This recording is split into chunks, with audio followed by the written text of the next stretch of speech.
ang pinaka dangerous, pinaka kuyaw nga batasan or kinaiya nga huptan sa tao kana gyung garbo.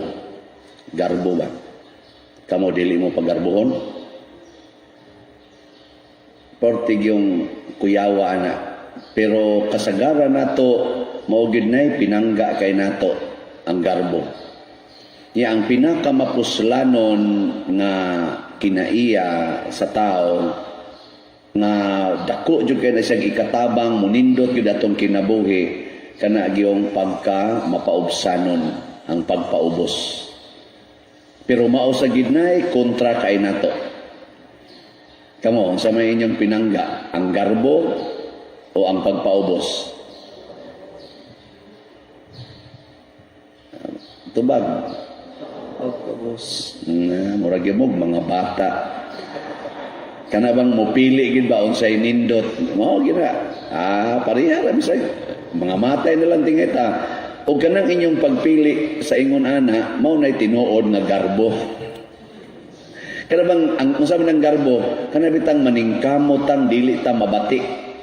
Kana bang dili ta bati tan-aon. Maningkamot gid ta aron dili ta mahimong bati. Ambot lang ning atong paghimo aning ato rong simbahan nga ato maningipang usab. Garbo ni o pagpaubos.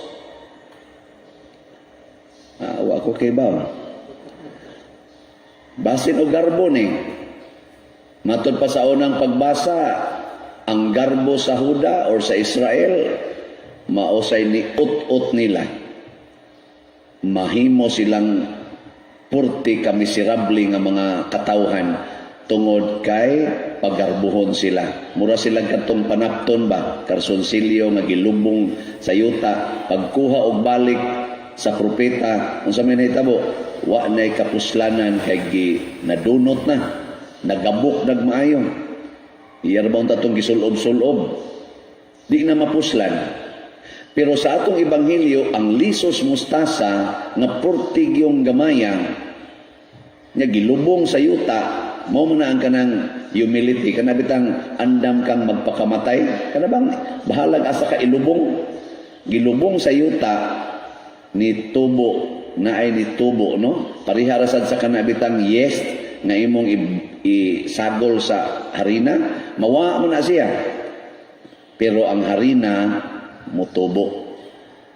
Pasabot ang humility mao di ay ang pag-deny sa kaugalingon. Kana bang di ka mo insist nga ang imong kaugalingon mao gyoy sikat, mao gyoy center of attraction. Kung dili, musugot ra ka nga ikaw ari ra kas ilawom basta mutubo lang ang kinabuhi sa uban. Karon kamo, unsa man na inyong gibuhat karon sa inyong kinabuhi? Pagpatubo sa kinabuhi sa ubang tao o pagpatubo sa imong kaugalingong kinabuhi? Ang pagpanindot sa kinabuhi sa imong isig katao o ang pagpanindot balang sa imong kinabuhi? Kanang magsigi kag pa kolor anang imong buhok, magpariban ka. Unsa may imong gipatubo diha? Ang kanindot sa imong isig katao o imong? Ana magsikag pintal sa imong naong, ana tanan gyud pintalan nga siging kulikot-kulikot din ana. Isa may imo nang gipatubo nga kanindot, ang imo o ang imong isig katao? Kamulay tubagan na. Kanang sige nimong panindot anang imong balay, kanang panindot nimo anang imong nataran diha nga imo ginang gikural og maayo nya, imo ginang gilandscape ana, di gid nimo patumban bisag iro, bisag bata, di gid nimo patumban haron nindot gid siya kanunay. Unsa kay imong gipatubo ana? Ang kanindot nimo o ang kanindot sa imong isig katao? Tubag mo kanang imong pagsigig yung paningkamot nga mudaghan imong kwarta nga di na lang ka manghatag, kusog pa kay kang maningil og utang, butangan pag nimong interest. Unsa kay imo anang gipatubo? Ang kanindot kinabuhi sa uban o ang imong kinabuhi? Kung ang ato ganing tubag, ang akong kinabuhi, akong gipanindot, ingno negas Ginoo, alaot ka. Matod pa sa atong tubag sa Salmo, sa to, ikalimtan mo ang Ginoo. Nagpahimugso kanimo. Kana. Ikalimtan mo ang Ginoo nga nagpahimugso or mianak kanimo. Ang garbo kay sentro man ang kaugalingon, murag ikaw maoy nagdas imong kaugalingon, murag ikaw maoy ikay tag-iya sa imong kinabuhi o sa imong kaugmaon. Mao na siya ay garbo. Muna malimot yun kag kinsay gaati gapahimugso nimo. Muna ang mga anak nga pagarbuhon, din ana mo tagad sa ilang ginikanan, maninghag na, din ana mo tahod, labi na gyud og kamao na silang manginabuhi. Wa na. Muna kasagaran karos mga anak, ingon ha, 18 na biya ko ha. Wa na kay labot ako, 18 na ko. Oy, ayaw kalimot sa nagpahimugso nimo. Labi na gyud kun ang nagpahimugso nila giango-ango na, paralyzed na, nya wa na sumayong hunahuna, singhagan sa mga anak ko. Ikaw sa naggahis nimo okay, inati ka ikaw na nang kaon jud ka na. Ano? Oy, mga buangon mo, mga anak mo, ayaw kalimot sa nagpahimugso nimo. Nakaron kinsa may gahimo nato?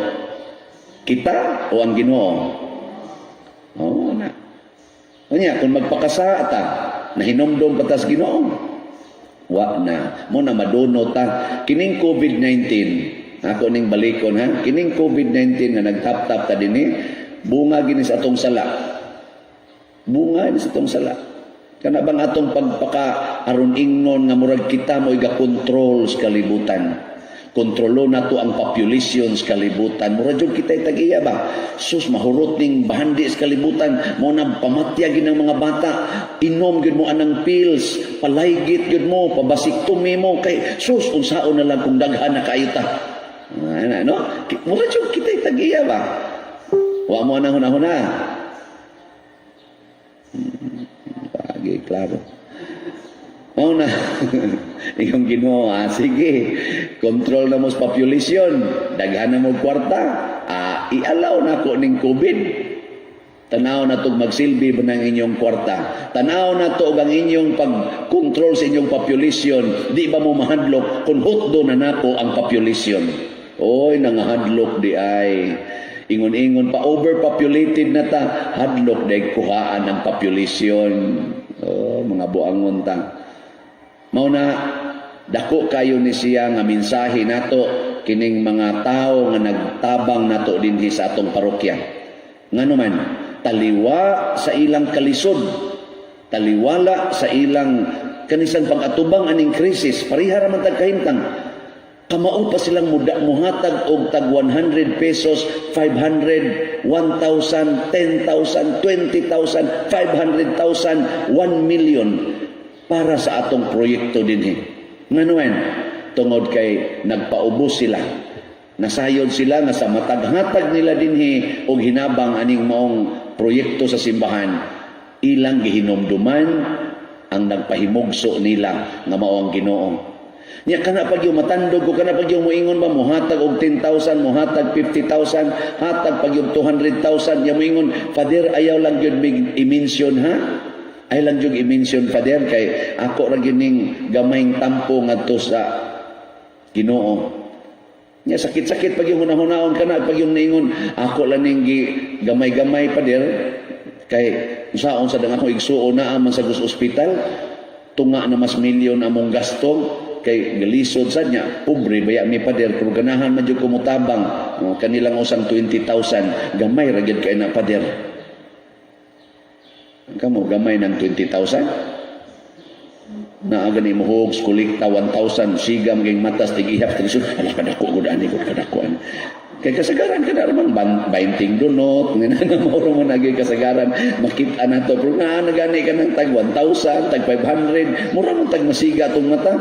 Pero ni ay mga tao nga nag-ila, kinsay kapahimugso nila, para nila, hasta ang gamay kay nilang ikahatag, o ang dako kay nilang ikahatag, para nila gamay ra. Murarag lisos mustasa, pero dako na day kaayog na patubo dinhi sa atong parokya, nakapahumana sa atong mga project dinhi. Nga naman, kay di man bungas garbo. Niya sa nuy uban, magsigi sa nog atake nato, no? Magsigig padaway sa atong gibuhat din ni i-post pa ta sa Facebook pagkawa gi ayo madunot ra gid na ang Facebook. Sige, manindog na ta.